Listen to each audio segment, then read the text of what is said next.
बिस्मिल्लाहिर्रहमानिर्रहीम।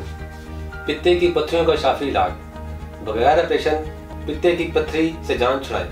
तासीर वहाना पेश कर रहा है पित्ते की पत्थरी का शाफी इलाज जो पत्थरियों को तोड़कर खारिज कर देगा। अस्सलाम वालेकुम नाज़रीन, उम्मीद है आप सब खैरियत से होंगे। नाज़रीन, आज हम ऐसे मर्ज के बारे में बात करने जा रहे हैं जो इंतहाई तकलीफ मर्ज है और इसकी वजह से अक्सर मरीजों को ऑपरेशन करवाना पड़ता है। हम बात कर रहे हैं पित्ते की पत्थरी की।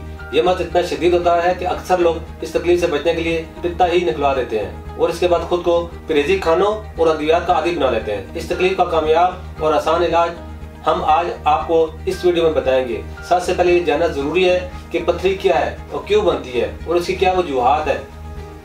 पित्ते की पत्थरी की 3 इकसाम है: कोलेस्ट्रॉल स्टोन, बाइलर स्टोन और मिक्सर स्टोन। ये स्टोन मर्द और ख्वातीन दोनों को हो सकती है। ख्वातीन में ऐसी ख्वातीन जिनमें मोटापा ज्यादा हो, ज्यादा उम्र की ख्वातीन, शादीशुदा ख्वातीन जिनके बच्चे ज्यादा हो, इनमें ज्यादातर ये मर्ज पाया जाता है।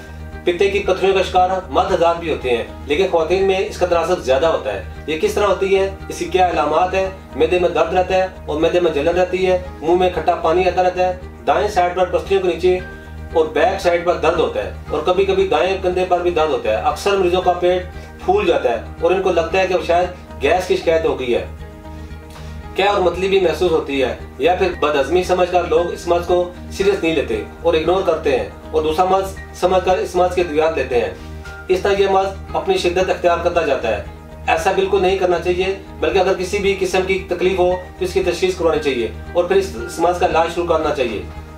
अगर मर्ज की सही तशखीस न हो तो अल्ट्रासाउंड करवाएं। अल्ट्रासाउंड में छोटी से छोटी पत्थरी भी नजर आ जाती है। अक्सर लोगों का ख्याल होता है अगर पित्ते की पत्थरी है तो क्या हुआ, पड़ी रहेगी और ये पत्थरी नुकसान नहीं देती। ये सोच बिल्कुल गलत है।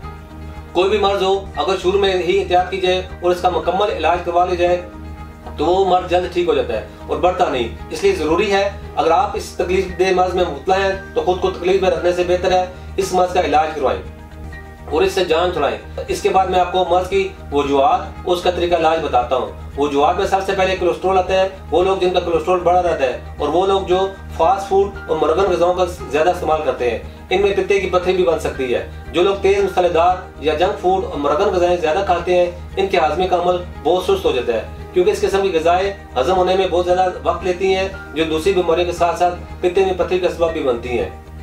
इसलिए कोशिश करें अपनी खुराक सादा और खालिस रखें। जो लोग डाइटिंग करके अपना वजन जल्दी कम करने के चक्कर में होते हैं, इनमें भी पित्ते की पत्थरी बनने के इम्कान बढ़ जाते हैं क्योंकि वजन कम करते वक्त लोग इन गज़ाओं का इस्तेमाल करते हैं जो कम कैलोरीज वाली होती हैं। ऐसी गज़ाओं का मुसलसल और ज्यादा इस्तेमाल पित्ते में पत्थरी का बायस बन जाती है।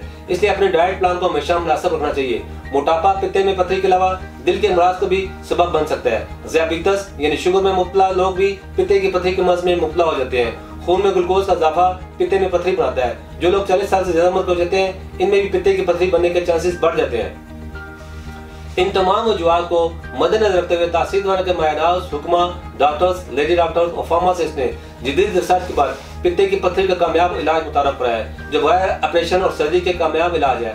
इस इलाज का 100% नतीजा हासिल हुए हैं। इस इलाज से आप पित्ते की पत्थरी हमेशा के लिए खारिज हो जाएगी। ये इलाज हजारों मरीजों को शफायाब कर चुका है और जो लोग पित्ते की पत्थरी के मर्ज में मुब्तला थे, तासीर वहां से इलाज कराकर आज पुरसुकून और खुशहाल जिंदगी बसर कर रहे हैं क्योंकि ये शाफी इलाज आपको इस मर्ज से हमेशा के लिए छुटकारा दिलाता है। नाज़रीन, इलाज के साथ कुछ परहेज और एहतियाती तदाबीर पर अमल पैरा होना भी बहुत जरूरी है।